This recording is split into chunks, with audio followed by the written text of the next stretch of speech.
De vision, on va aller dans la Bible. J'ai quelques versets que j'ai sortis et je trouve que c'est un bon moment pour parler de vision, le 20 janvier. Je ne sais pas comment toi ça se passe en début d'année. Écris dans les commentaires. Qu'est-ce que tu as fait de différent pour ce mois de janvier-ci?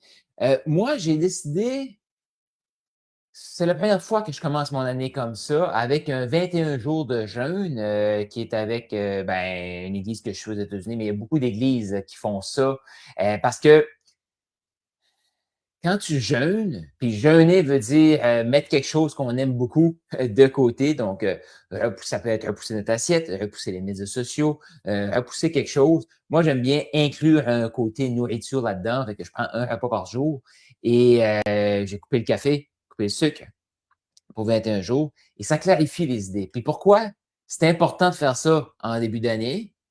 Ben, selon moi, dans la Bible, ça le dit, tu sais, Dieu veut notre début de chaque chose, notre premier de chaque chose. Donc, pourquoi pas consacrer notre premier mois à Dieu pour qu'il, encore là, attention à ce que je vais dire, on lui offre ça et c'est écrit dans ses promesses qu'il va avoir des bénédictions.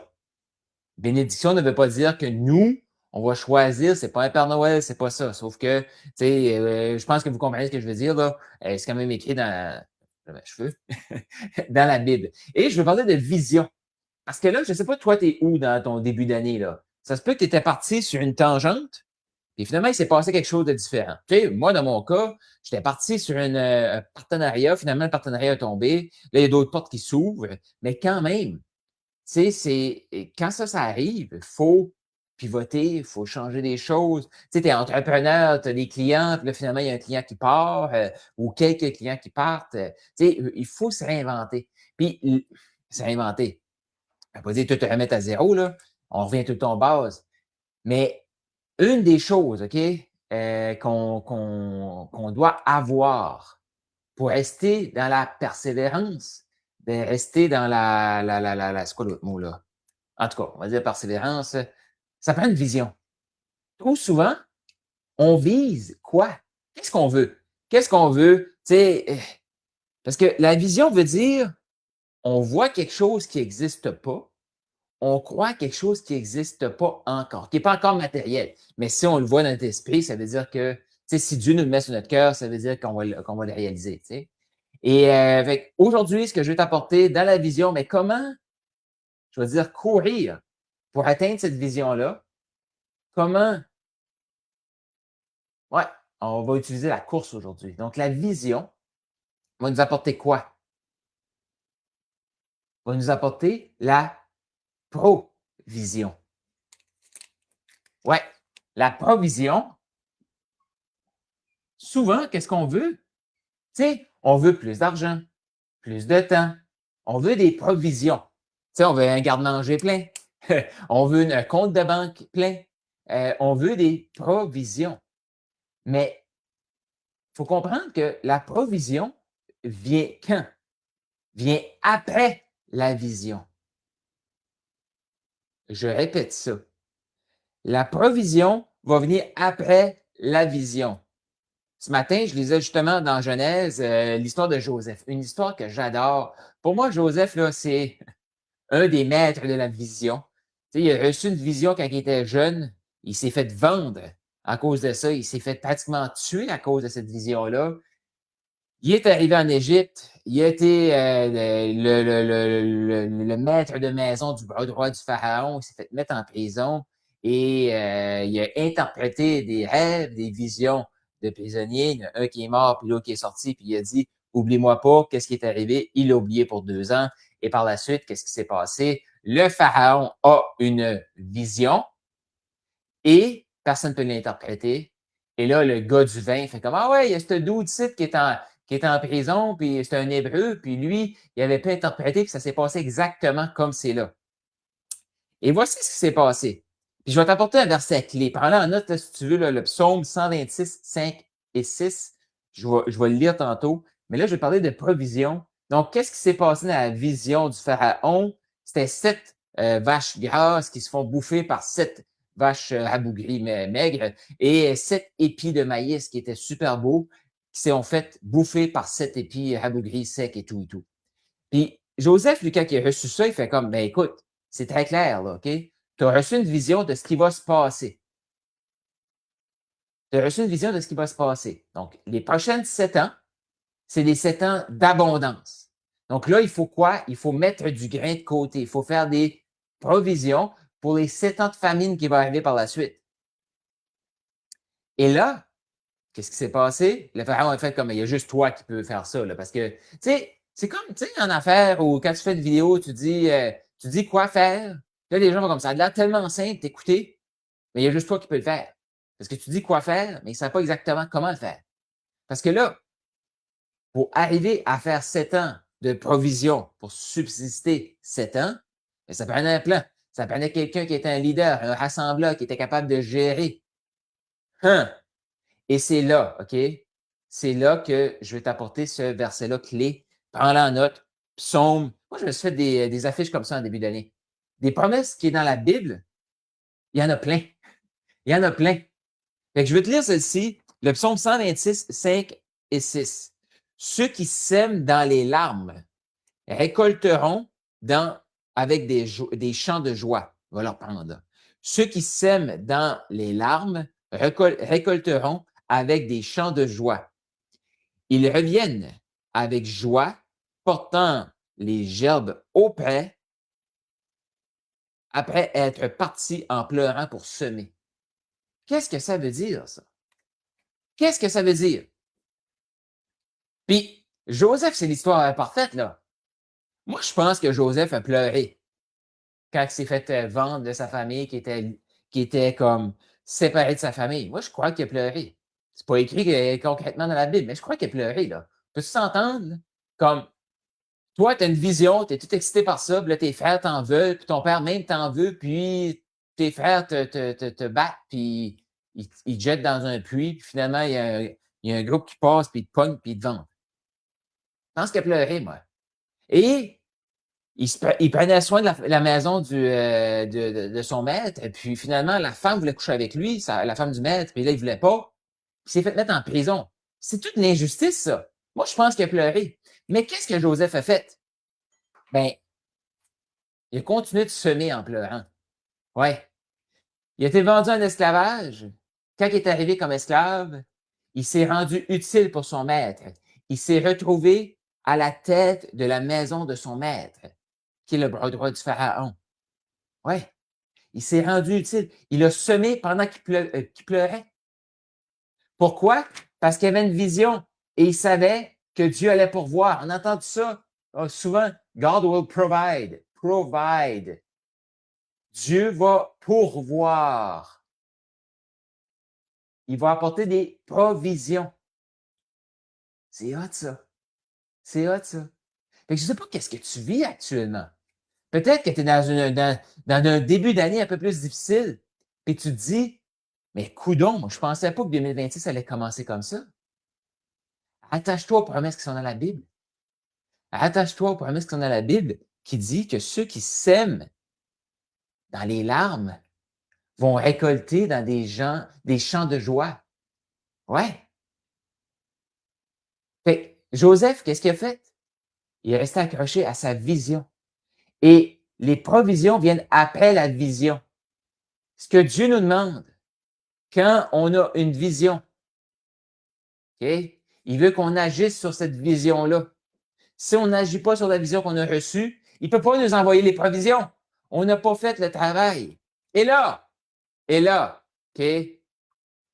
Je vais aller dans Jean 30, 19, 30. Jean 19, 30. Va lire ça. C'est quoi les derniers mots que Jésus a dit à la croix? Écris dans les commentaires. Qu'est-ce que c'est les derniers mots que Jésus a dit à la croix? C'est 3 mots.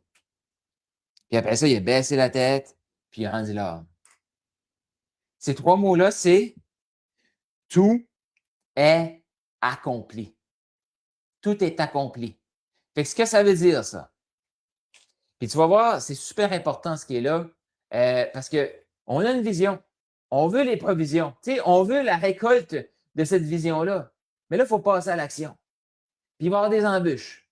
Puis il va y avoir des choses qui ne marcheront pas comme qu'on voulait. Ça t'arrive-tu, toi, des fois, que tu fais des choses puis ça marche pas comme tu voulais? Écris dans les commentaires, que tu sois sur Facebook, sur YouTube ou peu importe, écris dans les commentaires. Mais là, tu vois une vision, tu te mets en action, puis là, il y a de l'adversité. Puis là, il y a des gens qui t'en veulent, il y a des gens qui te critiquent. Puis là, mais toi, tu veux les provisions. Il faut que tu continues vers la vision. C'est quoi la posture qu'on peut avoir en croyant en Jésus, croyant qu'il a donné sa vie pour nous, qu'il est mort, qu'il est ressuscité pour nous? C'est quoi qu'est-ce qu'on peut se dire? Tout est accompli. Souvent, qu'est-ce qu'on veut? C'est, on va courir, je reviens à courir du début de cette vidéo-ci, OK? On va courir vers notre vision. On va courir vers la victoire. Pourquoi? Exact. Pour la victoire. On a la vision, il faut se mettre en action pour la victoire. Vrai ou faux? On a la vision, on veut les provisions, il faut se mettre à courir pour la victoire. Il faut se mettre en action pour la victoire. Non, non, non. Jean 19:30 nous dit tout est accompli. Donc, si tout est accompli, et c'est là que je t'invite à te réjouir, puis écris dans les commentaires si tu te réjouis avec moi. Non. Qu'est-ce que ça veut dire si tout est accompli? Puis que toutes les promesses de la Bible sont vraies, que si on sème pendant qu'on pleure, on va récolter dans des champs de joie. Et il y a d'autres promesses aussi. Je vais t'en dire un autre avant de te partager la posture. OK? Un que j'aime beaucoup. Ésaïe 61:7. Oui, je l'ai. Je me suis fait un document aussi. Ça s'appelle Fondation de l'identité, un recueil de promesses pour fortifier la foi. Si tu le veux, écris-moi dans les commentaires. Je vais te l'envoyer. Ça va me faire plaisir. Je me suis fait ça au début d'année. Ben oui. Parce que j'ai décidé que je voulais passer plus de temps dans la parole et plus de temps dans les promesses. Puis, comme je te dis, c'est écrit partout aussi. Tu sais, Romains 12:2, c'est on est héritier de Dieu, co-héritier de Christ, si on souffre avec lui. Parce que le parcours humain, là, c'est souffrant. Puis même si on a une vision de Dieu, là, puis même si on voit les provisions, puis c'est bien excitant, là, c'est souffrant. C'est écrit qu'il va y avoir de l'adversité, qu'il va y avoir des persécutions. Bon, ceci est dit. Donc, Ésaïe 61:7. Au lieu de la honte, vous recevrez une part double. Au lieu de l'humiliation, vous exulterez de joie à cause de votre héritage, héritage de Dieu, co-héritier de Christ. Là, je l'ai ajouté, celle-là, c'est Romains 2:12. Mais de joie à cause de votre héritage, vous recevrez une part double dans votre pays. Ça veut dire actuellement. C'est ça que Dieu veut faire. Ça ne veut pas dire que c'est actuellement, là, comme là, maintenant, là. Mais c'est continue, continue, continue de semer dans les pleurs. Continue, continue, continue, continue. Tu as une vision, Dieu va apporter la provision. Il faut juste continuer, continuer, continuer. Et non, c'est pas pour la victoire. Non, c'est pas pour la victoire. Je reviens. Vous recevrez une part double dans votre pays et votre joie sera éternelle. Ouais, oui. Et c'est ça la promesse. C'est ça la promesse. Et là, je reviens. On voit la vision. On se lance en action. Et là, il y a de l'adversité. Il y a des critiques. Il y a toutes sortes de choses qui se passent. Mais on veut la provision. Et là, ça se peut que tu sois comme moi, hein? Que quand tu te lances dans cette vision-là, dans ces actions-là, tu te lances pour la victoire. Non, non, non, non, non. Non, non, non. Ça, c'est anti-biblique. C'est anti-biblique. Ah oui, amis chrétiens, c'est anti-biblique. Si tu crois pas, c'est pas grave, mais c'est anti-biblique. Qu'est-ce qui est biblique? La vision, c'est clair. Dieu veut nous bénir, c'est clair. Dieu veut nous restaurer, c'est clair. On a un travail à faire aussi pour avoir cette restauration-là. On a des travails de libération. Je suis en train de faire une formation sur la libération, c'est incroyable ce qu'il y a là-dedans. Jérémy Potin, David Thierry, que ma conjointe m'a partagé, Sophie. Puis c'est comme, wow, c'est fantastique. C'est fantastique. Parce que, oui, tout est accompli. Oui, Dieu nous a pardonné. Oui, si on croit en Jésus dans notre cœur, puis on le dit avec notre bouche qui est mort pour nos péchés, puis qui est ressuscité pour nous donner la liberté, on est pardonné. Check. Mais on a un travail de libération à faire aussi. Parce que tout au long de notre vie, on ramasse des trucs, on ramasse des contrats avec des choses qu'on ne devrait pas, fait qu'il faut briser ça. Mais là, je reviens ici. Mais ça aussi, ça fait partie de l'adversité. Si on pense qu'on court pour la victoire, si on a ces adversités-là, on va penser qu'il faut juste courir plus fort. Mais c'est pas ça. Non, je n'avais pas compris ça. Je l'entendais souvent, par exemple. On court pas pour la victoire, on court et pense en note.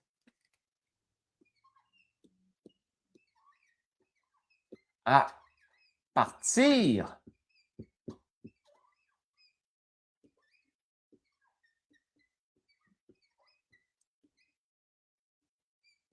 de la victoire.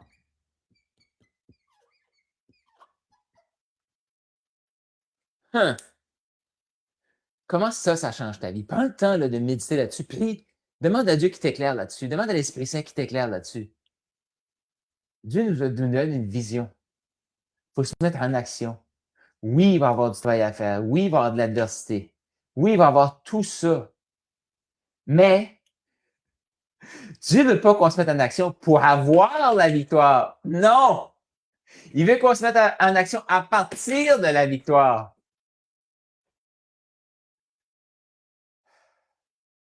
C'est déjà tout accompli. Effectivement, on a un travail à faire. Parce que Dieu veut nous inclure dans son projet. Tu sais, Jésus, il est venu sur terre. Là. Il aurait pu tout faire tout seul. Là. Tu sais, c'est 5 pains, 2 poissons. Là. Ils n'avaient pas besoin. Là. Il aurait pu nourrir tout le monde. Il aurait pu faire comme, boum. Tu sais, Dieu l'a fait dans le désert. Là. Il y avait la manne qui arrivait pendant 40 ans pour les Israélites. Là. Jésus aurait pu le faire. Mais Jésus nous aime tellement qu'il veut qu'on se rende utile. Ça fait partie de notre travail, c'est aussi d'être utile pour les autres. Faites attention aussi au côté AI, là. Parce que les gens vont dire, ah, je vais voir me tourner les pouces. Hey! Ça va être le plus grand raz-de-marée de dépression qu'il n'y a pas, là. On retrouve notre identité dans le travail. Pourquoi? Parce qu'on a été créé à l'image de Dieu. Qu'est-ce que Dieu a fait? La première chose sur Terre, quand il est arrivé, il a commencé à travailler. Écris dans les commentaires. Qu'est-ce que tu en penses? Qu'est-ce que tu... Adam, la première chose que Dieu a donnée à Adam, c'est du travail. Fait qu'on a ça en nous. Pour se sentir utile, pour se sentir épanoui, il y a du travail. Fait qu'on reçoit une vision, il va y avoir du travail à faire pour avoir de la provision. Mais on le fait pas pour la victoire. On l'a déjà, la promesse. C'est déjà écrit. C'est déjà écrit. C'est déjà promis qu'il nous donne une nouvelle identité, un nouveau nom, qu'il faut le laisser aller dans le passé, puis qu'on court sans se fatiguer. Parce que c'est ça que ça dit aussi. Ceux qui mettent leur confiance, Ésaïe 40, 31. Ceux qui mettent leur confiance dans le Seigneur retrouvent des forces nouvelles. Il veut renouveler notre force. Fait que je suis fatigué vers la vision. Cool! Ça veut dire que tu es en action. Et si tu mets ta confiance dans le Seigneur, ben, il va renouveler tes forces. Wow! Puis ces gens-là, ceux qui mettent leur confiance dans le Seigneur retrouvent leurs forces nouvelles, des forces nouvelles. Ils prennent leur envol comme des aigles et courent sans se fatiguer. Ils marchent sans s'épuiser. Comment tu peux faire ça? Si tu cours tout le temps pour quelque chose, on va s'épuiser. Je l'ai fait. Je me suis épuisé. Hey, pendant là, des années, j'ai fait des choses, fait des choses, j'ai fait des choses, j'ai fait des choses.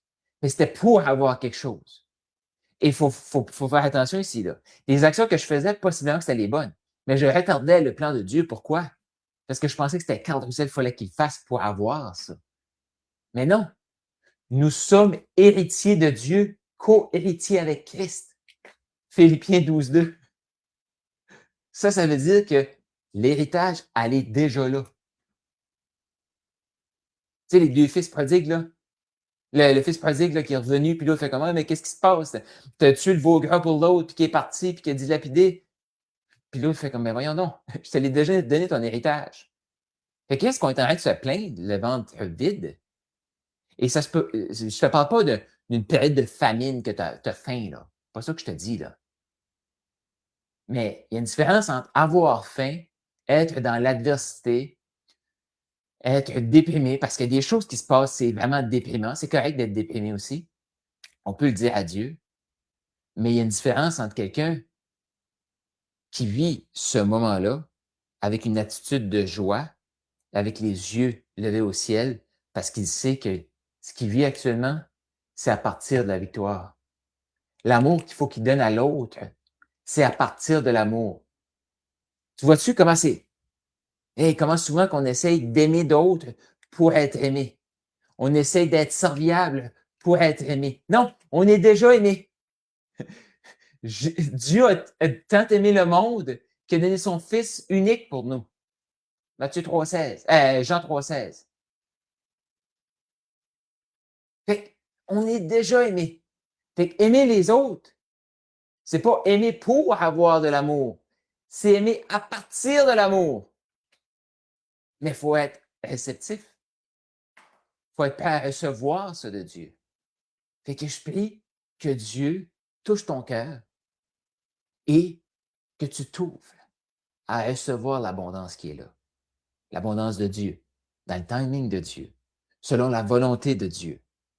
Pas selon ce que notre chair veut, mais vraiment se mettre comme serviteur, comme outil de Dieu, parce que Dieu dépose dans chaque cœur une vision et il va apporter provision pour ceux qui vont se mettre en action, ceux qui vont semer pendant que ça qui pleure, ceux qui vont continuer de semer quand ça va bien, ceux qui vont jouir de la vie, qui vont être joyeux dans la détresse, qui vont être joyeux dans, je veux dire, l'allégresse, ça rime. Mais c'est ces gens-là, je prie, que tu reconnaisses ça pour la gloire de Dieu. Comme, il n'y a pas de plus grande joie. Tes forces vont être renouvelées. Et il va transformer. Tu sais, je le disais tantôt, mais ce qu'il veut, c'est au lieu de la honte, c'est de nous envoyer une part double. Au lieu de l'humiliation, nous remplir de joie à cause de notre héritage, à cause de ton héritage. Wow! Wow! Donc, comment ça va changer ta vie? Comment ça va changer ton journée, ta semaine, ton année? Médite là-dessus, prie là-dessus. Tout est accompli. Et on ne court pas pour la victoire, mais on court à partir de la victoire. On ne se met pas au service des autres pour être servi. On se met au service des autres parce qu'on a été servi. On n'aime pas les autres pour être aimé. Non, on aime les autres à partir de l'amour qu'on a reçu. Et effectivement, on ne peut pas donner ce qu'on n'a pas reçu. C'est pour ça qu'il faut s'ouvrir et recevoir cette abondance-là. Ouais, cette abondance-là, cette sécurité-là, cette paix-là, cette sérénité-là. Ah. Écris dans les commentaires qu'est-ce que tu retiens. Et bonne course à partir de la victoire. Parce que tu as une vision et Dieu veut t'envoyer les provisions tout au long de tes actions. Fait que la vision est tellement grande, il y a des étapes. Chaque étape que tu te mets en action, Dieu va apporter la provision. Si tu continues vers l'action, la vision, provision. Ah, il peut y avoir des adversités. Continue de semer dans les pleurs.